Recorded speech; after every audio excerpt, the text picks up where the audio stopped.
네, 할렐루야. 네, 수예배 나오신 성도님들 환영하고 축복합니다. 네, 10월이 되니까 이제 날씨가 또 이렇게 새롭게 바뀌고 계절의 변화를 확실하게 느끼게 됩니다. 이렇게 감기에 걸리시지 않도록 조심하시고, 특별히 제가 지난 주일날 담임 목사님께서 쓰신 이 가을에는 사랑하게 하소서 이 칼럼을 읽으면서 좀 은혜를 받은 대목이 있었는데요. 맨 마지막 대목입니다. 이번 가을에는 하나님의 사랑에 먼저 깊이 빠져보기를 원합니다. 그래서 제가 사실은 오늘 인사를 성령님이 함께 동행하십니다 이렇게 하려고 했는데 두 번 나눠서 한번 하면 좋을 것 같아요. 우리 첫 번째로 이렇게 한번 인사하면 좋을 것 같습니다. 이번 한 달은 하나님과 깊이 사랑에 빠집시다. 한번 인사해 볼까요? 이번 한 달은 하나님과 깊이 사랑에 빠집시다. 네, 두 번째는 성령님과 함께 동행하는 한 달 됩시다. 이렇게 인사해 보겠습니다. 성령님과 함께 동행하는 한 달 됩시다. 네. 오늘 10월의 첫날인데 이제 연휴도 중간에 껴있지만 이 10월 한 달 우리가 성령님과 동행할 수 있는 우리 모든 성도님들 되시면 좋겠습니다. 우리 같이 함께 하나님 말씀을 읽고 또 말씀을 나누려고 하는데요. 오늘 함께 읽을 말씀은 사도행전 14장 1절에서 18절까지의 말씀인데요. 말씀 구절이 좀 이렇게 많은 관계로 1절에서 우리 7절까지만 같이 읽어보도록 하겠습니다. 사도행전 14장 1절에서 우리 7절까지 우리 같이 함께 내용을 생각하시면서 읽어보도록 하겠습니다. 같이 읽겠습니다. 시작. 이에 이고니온에서 두 사도가 함께 유대인의 회당에 들어가 말하니 유대와 헬라의 허다한 무리가 믿더라. 그러나 순종하지 아니하는 유대인들이 이방인들의 마음을 선동하여 형제들에게 악감을 품게 하거늘 두 사도가 오래 있어 주를 힘입어 담대히 말하니 주께서 그들의 손으로 표적과 기사를 행하게 하여 주사 자기 은혜의 말씀을 증언하시니 그 시내에 무리가 나뉘어 유대인을 따르는 자도 있고 두 사도를 따르는 자도 있는지라. 이방인과 유대인과 그 관리들이 두 사도를 모욕하며 돌로 치려고 달려드니 그들이 알고 도망하여 루가오니아의 두 성 루스드라와 더베와 그 근방으로 가서 거기서 복음을 전하니라. 아멘.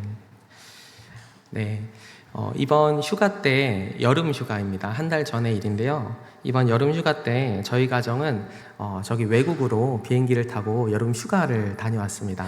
사실 저희가 결혼을 하는 그 시기가 코로나였기 때문에 신혼여행을 좋은 우리나라의 제주도로 갈 수밖에 없었습니다. 그래서 그동안 열심히 한 5년 정도 가까이 되는 시간 동안 한번 열심히 돈을 모아서 이번에 저기 미국령에 속한 괌이라는 그런 관광지를 우리가 여행을 갔다 왔습니다. 우리 가족은 그곳에서 정말로 편안하고 행복한 시간을 보내고 돌아왔는데요. 저 개인적으로는 이번 여행이 제게는 너무나도 큰 쉼이었습니다. 왜냐하면 여행을 준비하는 이 시간부터 다녀오는 것까지 모든 것을 아내가 준비하고 계획하고 결제하고 진행해 주었기 때문입니다. 집에 돌아와 보니까 이번 여행에 대한 여운이 너무나도 많이 제게 남아 있었습니다. 그래서 저희 가족은 가족회의를 했습니다. 우리가 언제 또 갈지는 모르겠지만 괌 적금을 만들어 보자. 이렇게 의제를 던지고 과반수 이상의 동의로 이렇게 해서 저희가 괌 적금을 들자고 했는데 아직 들지는 못했습니다. 혹시 여러분 제가 왜 이렇게 이번 여행에 여운을 남아하고 또 가고 싶어 하는지 아시는 분이 계십니까? 정답을 맞추신다면 괌에서 판매하는 맛있는 초콜릿과 비슷한 편의점 초콜릿을 제가 사드리도록 하겠습니다.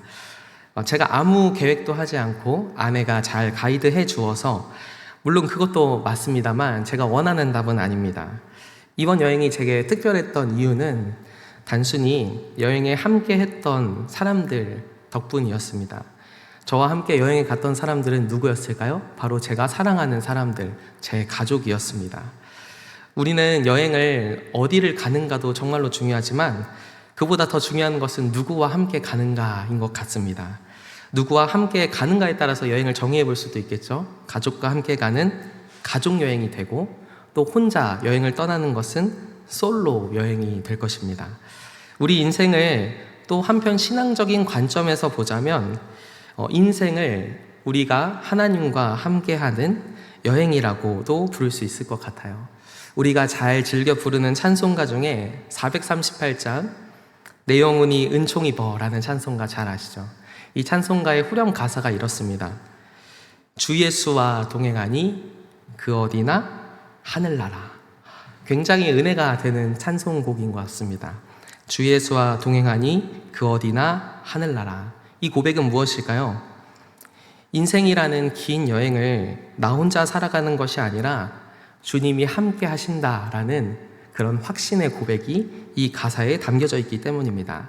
오늘 우리가 읽은 본문은 바울과 바나바가 성령님과 함께 전도 여행을 떠난 그 이야기를 우리에게 소개하고 있는데요. 성령님은 보이지 않지만 늘 바나바와 바울과 함께 하셨습니다. 아니, 함께 하실 뿐만 아니라 그들을 인도하시고 지키셨고 역사하셨죠. 만약에 우리가 여행을 갈 때 이런 성령님과 같은 든든한 여행 가이드가 있다면 우리의 여행은 얼마나 재밌을까, 이런 상상을 해보게 됩니다. 오늘 이 바울과 바나바가 떠난 이 전도 여행을 우리가 함께 살펴보면서 이번 한 주도 전도 여행을 떠나는 우리에게 귀한 도전과 결단의 시간이 될 수 있기를 간절히 소망합니다. 오늘 본문은 바울의 1차 전도 여행 중에 일어난 사건입니다. 한번 지도를 보시면 최초의 이방인 교회였던 안디옥에서 시작해서 구브로로 이동하고, 그리고 그 위에 비시디아 안디옥, 이고니온, 루스드라, 더베까지 내려갔다가 다시 루스드라, 이고니온, 비시디아 안디옥, 버가, 그리고 아탈리아, 그리고 안디옥, 이렇게 돌아오는 그 일정이 오늘 우리가 다 읽지는 않았지만 이 사도행전 14장의 1차 바울의 전도 여행 여정이었습니다. 우리가 이 지도만 보고도 알 수 있는 것은 무엇입니까? 바울이 복음 전도를 위해서 굉장히 많은 지역을 방문했음을 알 수 있는데요.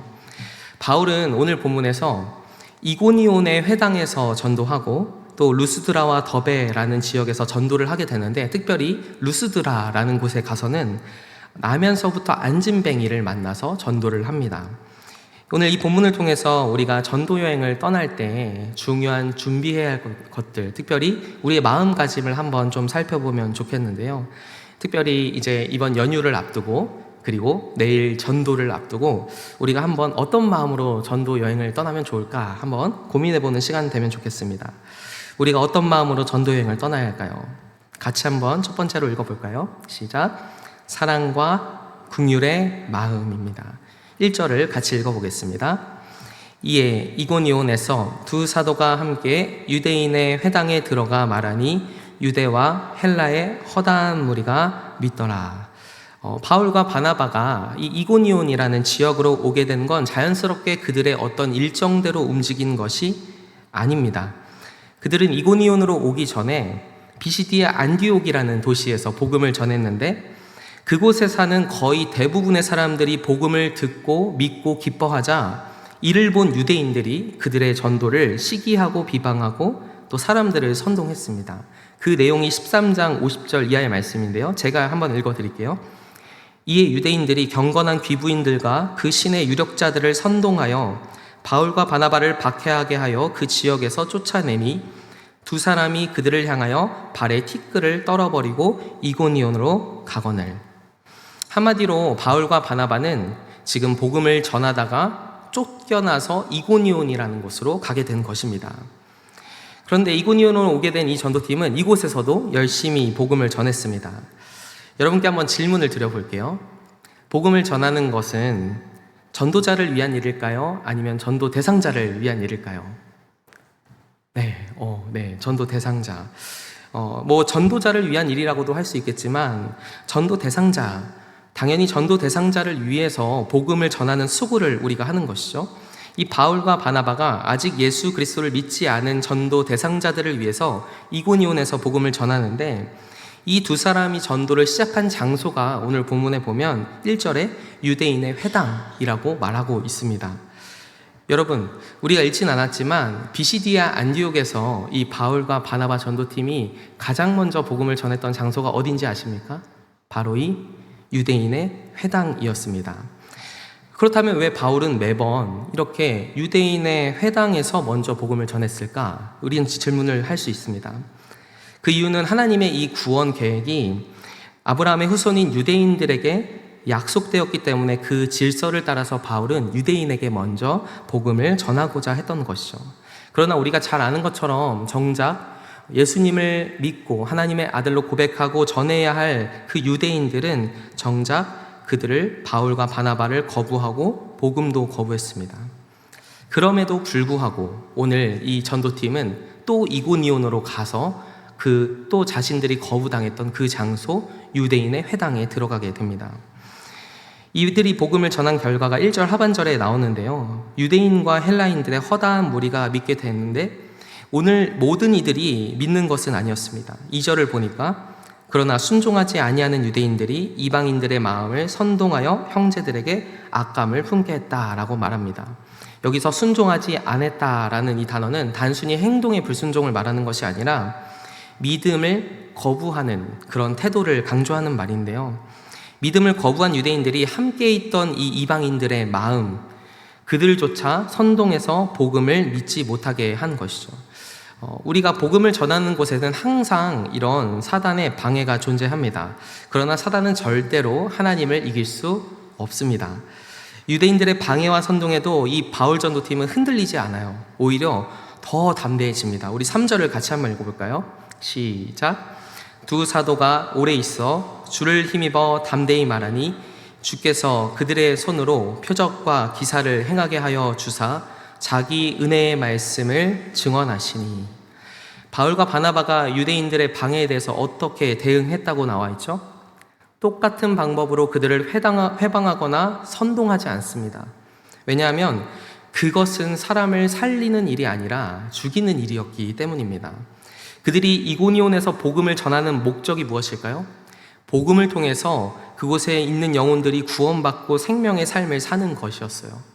그래서 3절을 보면 이 바울과 바나바가 오래 있어 그들과 함께 오래 있습니다.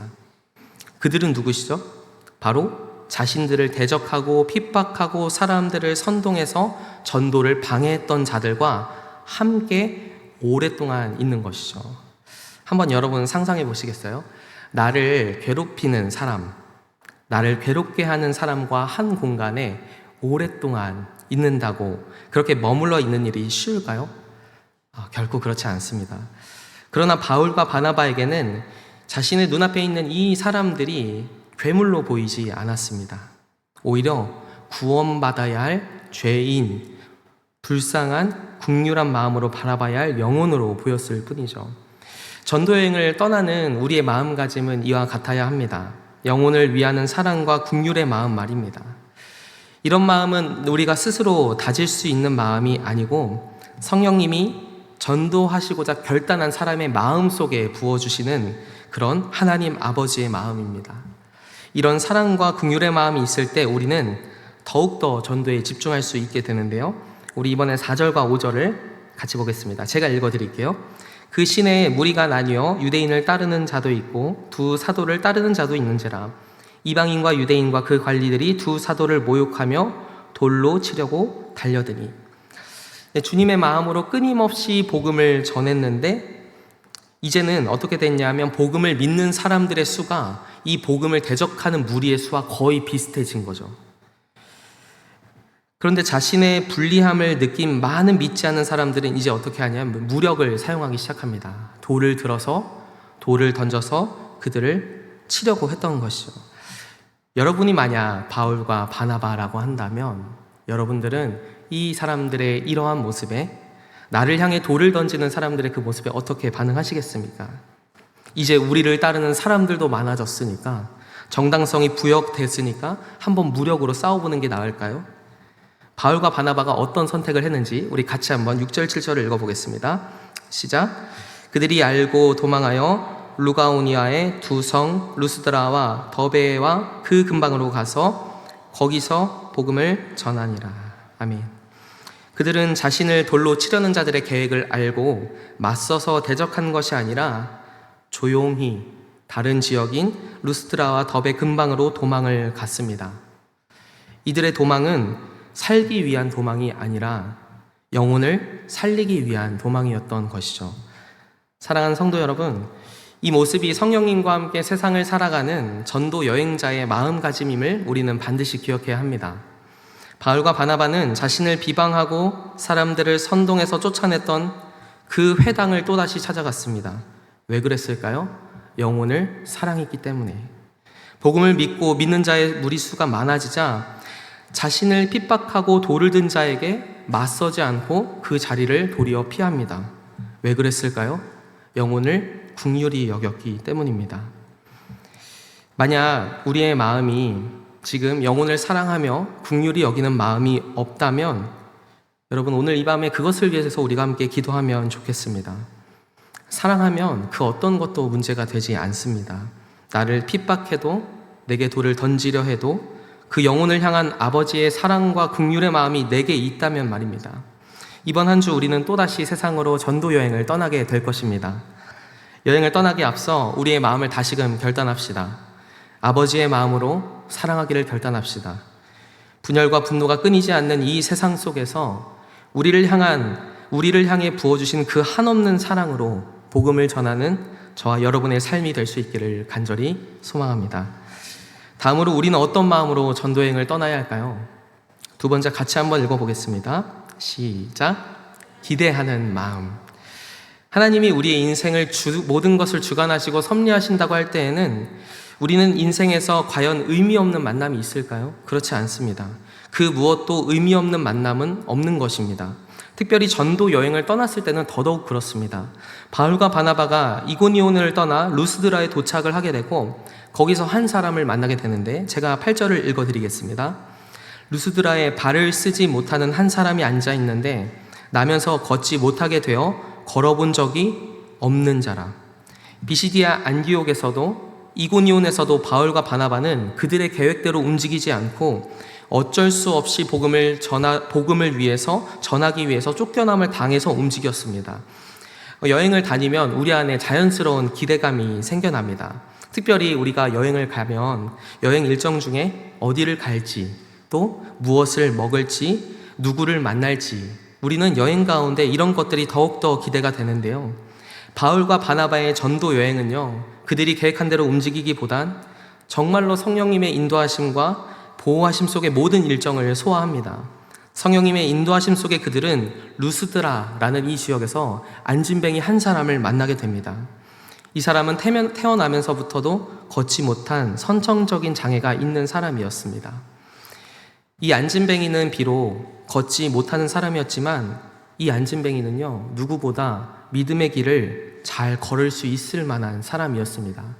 우리가 같이 한번 9절을 읽어볼까요? 시작. 바울이 말하는 것을 듣거늘 바울이 주목하여 구원받을 만한 믿음이 그에게 있는 것을 보고. 안진뱅이가 고침받는 사건, 우리가 어디서 많이 들어본 사건입니다. 사도행전 3장에 보면 베드로와 요한이 기도 시간에 기도하러 가다가 성전 미문 앞에 앉아있는 안진뱅이를 고친 사건도 있었습니다. 이 사건 속에서 사실 안진뱅이는 베드로와 요한을 바라볼 때 그에게 무엇을 더 돈을 받을 수 있을까를 생각하면서 구걸을 할 것을 쳐다보았지만 오늘 본문의 안진뱅이는 바울이 봤을 때에는 바울이 전하는 그 복음의 말씀에 이끌려서 그를 주목하고 있었습니다. 그리고 바울은 그런 그 사람을 보면서 구원받을 만한 믿음이 그에게 있다라고 확신했던 것이죠. 그래서 이렇게 큰 소리로 외칩니다. 우리 10절을 같이 읽어보겠습니다. 시작. 큰 소리로 이르되 내 발로 바로 일어서라 하니 그 사람이 일어나 걷는지라. 바울이 큰 소리로 안진뱅이에게 내 발로 바로 일어서라 라고 명령한 다음에 안진뱅이는 일어나 걷게 됩니다. 여기서 내 발로 바로 일어서라 라고 말할 때에 이 바로라고 하는 단어는 똑바로, 곧게 라는 것을 의미합니다. 지금 바울은 태어나면서부터 한 번도 다리를 구부리지조차 못했던, 제대로 펴지조차 못했던, 아니 각도를 조금 더 넓히지도 못했던 그 사람에게 똑바로 완전히 다리를 펴라 라고 명령했습니다. 어쩌면 이 명령은 그에게는 조금 어이없게 느껴졌을지 모르겠습니다. 그 일은 안진뱅이에게는 전혀 불가능한 일이었기 때문이죠. 그러나 그는 똑바로 다리를 펴서 일어날 뿐만 아니라 이제 걷기까지 합니다. 바울과 바나바는 의도치 않게 전도하면서 머물게 된 이 지역 루스드라 땅에서 정말로 생각하지도 못했던 한 사람을 만나게 됩니다. 그리고 그 안진뱅이의 병을 고쳐주게 되면서 자연스럽게 그 안진뱅이의 병 고침을 통해 그 루스드라 지역에는 더 많은 사람들이 복음을 듣고 또 복음을 전하게 되는 또 다른 기회를 얻게 된 것이죠. 사랑하는 성도 여러분, 전도 여행의 일정은요, 다른 여행처럼 내가 계획한 대로 그리고 생각한 대로 하지 못할 수도 있습니다. 그럼에도 불구하고 우리의 마음속에는 늘 하나님이 이곳에서 만나게 하실 그 사람에 대한 기대하는 마음이 있어야 합니다. 바울과 바나바는 루스드라에서 마치 폐잔병처럼 지내지 않았습니다. 하나님이 왜 이 안진뱅이를 만나게 하셨나요? 라고 따져 묻지도 않았습니다. 왜냐하면 바울과 바나바에게 그 사람은 누구보다 복음이 필요한 사람이었기 때문입니다. 이번 한 주도 새롭게 전도여행을 떠나게 될 우리의 마음속에 하나님이 만나게 하실 상황, 그리고 하나님이 만나게 하실 그 사람을 기대하고 소망할 수 있는 우리 모두가 되면 좋겠습니다. 내가 원하지 않는 상황 속에서도 내가 원하지 않는 사람이라도 하나님이 만나게 하신다면 우리는 기꺼이 그분의 보내심 앞에 순종할 수 있어야 합니다. 왜냐하면 하나님의 부르심에는 후회가 없기 때문입니다. 우리 주변에 하나님이 꼭 만나게 하실 이 루스드라의 안진뱅이와 같은 사람, 복음이 필요한 사람을 내게 만나게 하신다면 여러분 주저하지 않고 담대히 복음을 전할 수 있는 저 여러분이 발걸음이 될 수 있기를 간절히 소망합니다. 마지막으로 우리는 어떤 마음으로 전도 여행을 떠나야 할까요? 가장 중요합니다. 같이 한번 세 번째를 읽어보겠습니다. 겸손한 마음. 바울이 안진뱅이에게 일어나라고 말하자 안진뱅이는 똑바로 설 뿐만 아니라 걷게 되면서 순식간에 그 루스드라 지역의 사람들은 그들을 중심으로 모이게 되는데요. 11절과 12절을 같이 한번 읽어보겠습니다. 같이 한번 읽어볼까요? 시작. 무리가 바울이 한 일을 보고 바나바는 제우스라 하고 바울은 그 중에 말하는 자이므로 헤르메스라 하더라. 루스드라의 사람들은 바울이 한 이 일을 보고 신들이 사람의 형상으로 우리 가운데 내려오셨다라고 소리쳤습니다.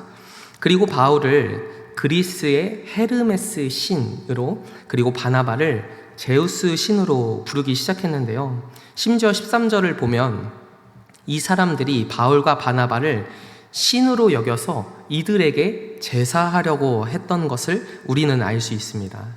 당시 이 루스드라 지방에는요, 이 제우스와 헤르메스가 인간의 형상을 입고 내려온 적이 있다는 전설이 있었습니다. 구전인 것이죠. 바울과 바나바는 그 지역 사람들에게는 마치 이 제우스, 헤르메스와 같은 그런 신적인 존재나 다름없었습니다. 왜냐하면 그들이 이 안진뱅이를 완전히 고쳐 일어서게 했기 때문이죠. 바울도 그 기적이 하나님이 이 기적을 통해서 하나님이 하신 일임을 바울은 너무나도 잘 알고 있었습니다. 그래서 바울이 안진뱅이에게 일어나라고 할 때 베드로처럼 그의 손을 잡아주거나 아니면 그를 부축해주지 않고 그냥 말로만 일어나라, 똑바로 일어서라 라고 말합니다. 왜 그랬을까요? 이 기적은 하나님이 하시는 일이기 때문에 그렇습니다. 사람들이 막 자신을 높이면서 신처럼 여길 때에 바울과 바나바가 너무나도 놀랐고 기겁을 하고 그들을 만류합니다. 14절과 15절에 두 사도 바나바와 바울이 듣고 옷을 찢고 무리 가운데 뛰어들어가서 소리질러 이르되 여러분이여 어찌하여 이런 일을 하느냐? 우리도 여러분과 같은 성정을 가진 사람이라. 여러분에게 복음을 전하는 것은 이런 헛된 일을 버리고 천지와 바다와 그 만물 가운데 만물을 지으시고 살아계신 하나님께로 돌아오게 함이라. 이 바울과 바나바는 자신에게 제사하면서 자신을 높이려고 신처럼 여기려고 하는 이 모습을 보고요, 옷을 찢습니다. 여러분 잘 아시는 것처럼 유대인의 관습에 따르면 옷을 찢는 행위는 무엇일까요? 슬픔과 깊은 슬픔과 근심을 표시하는 것입니다. 그들은 자신들이 높임을 받고 하나님의 자리에 오르는 것이 신성 모독이나 다름없음을 알았기 때문에 깊은 슬픔과 애통함을 느끼면서 이렇게 옷을 찢었습니다. 여러분이요, 어째서 이런 일을 하십니까? 우리도 여러분과 같은 성정을 가진 똑같은 사람입니다. 이 말이 무슨 뜻일까요? 나도, 우리도 당신과 같은 그런 똑같은 인간이라는 것입니다. 우리는 높임을 받을 존재가 아니다라는 말입니다. 바울과 바나바는 그들이 믿는 그리스의 신이 아니라 세상에 단 한 분이신 분, 세상을 창조하신 그 하나님에 대해서 선포하는데요. 우리 마지막으로 이 16절에서 18절 말씀을 같이 한번 읽어보면 좋겠습니다. 같이 한번 읽어보겠습니다. 시작. 하나님이 지나간 세대에는 모든 민족으로 자기들의 길들을 가게 방임하셨으나 그러나 자기를 증언하지 아니하신 것이 아니니 곧 여러분에게 하늘로부터 비를 내리시며 결실기를 주시는 선한 일을 하사 음식과 기쁨으로 여러분의 마음에 만족하게 하셨느니라 하고 이렇게 말하여 겨우 무리를 말려 자신들에게 제사를 못하게 하니라. 바울과 바나바가 선포한 하나님은 어떤 분이실까요? 비를 내리실 수 있는 분, 선한 일을 하시며 먹을 음식을 주시고 우리 마음에 만족을 주시는 분은 하나님이다. 우리가 아니라 하나님이다. 이방인들은 바울과 바나바를 신처럼 여기고 제사를 드리려고 했는데 그들은 결코 그 하나님의 자리에 절대로 앉지 않고 아예 쳐다보지도 않았던 것입니다. 사랑하는 성도 여러분, 이번 한 주 우리가 한 모든 일들이 주님께 영광이 되는 이 한 주가 되기를 소망합니다. 우리가 일을 잘해서 주님께 영광이 되는 것이 아닙니다. 우리의 일과 상관없이 하나님을 높이는 이 마음가짐이 하나님께 영광이 되는 것이죠. 나는 주님 앞에 아무것도 아니지만 내가 주님께 쓸 수만 있다면 그것에 감사하시기 바랍니다. 그리고 그 자리에서 최선을 다하십시오. 하나님은 겸손한 사람에게 은혜를 베풀어 주시는 분이기 때문입니다.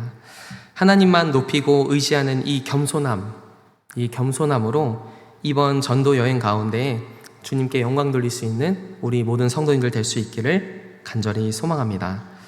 우리 같이 함께 찬양 부르고 기도하겠습니다. 내일은 공식적인 목요전도 첫째 날이고요.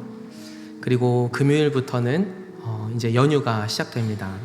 연휴 동안 우리는 그동안 우리가 만나지 못했고 그리웠던 많은 가족들과 또 사람들과 좋은 시간을 보내게 될 것입니다. 여러분, 전도여행을 떠나기 전에 우리의 마음을 한번 점검해 보면 좋겠습니다.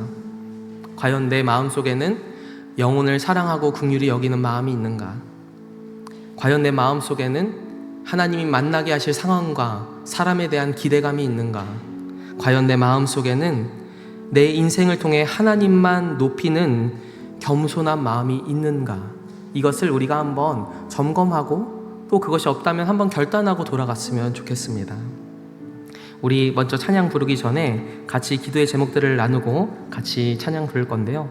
오늘 들은 말씀을 생각하면서 우리의 귀한 삶이 사실은 전도뿐만 아니라 이것은 우리의 신앙의 여정 가운데 계속해서 우리가 잊지 말아야 할 마음이 아닌가 싶습니다. 하나님만 높이는 마음, 그리고 하나님의 마음으로 사랑하는 것, 그리고 하나님이 우리의 인생을 주관하신다는 그 기대감, 누구를 만나게 하실까? 어떤 상황을 마주하게 하실까? 이런 기대감, 이것이 우리의 전도에 국한되지 않고 우리의 삶 가운데 이어질 수 있기를 결단하면 좋겠고요. 성도님들을 위해서 기도할 때는 이 추석 명절이 우리를 통해서 모든 가정에 충만한 주님의 은혜가 넘치는 시간 되게 하시고 또 안전히 지켜주실 수 있도록 기도해 주시고 믿지 않는 자들에게, 가족들에게, 친지들에게 복음을 전하는 그런 놀라운 은혜의 자리가 될 수 있게 해달라고 우리 성도님들을 위해서, 그리고 우리 말씀의 적용을 생각하면서 같이 함께 이 하나님의 부르심 찬양하고 기도하겠습니다.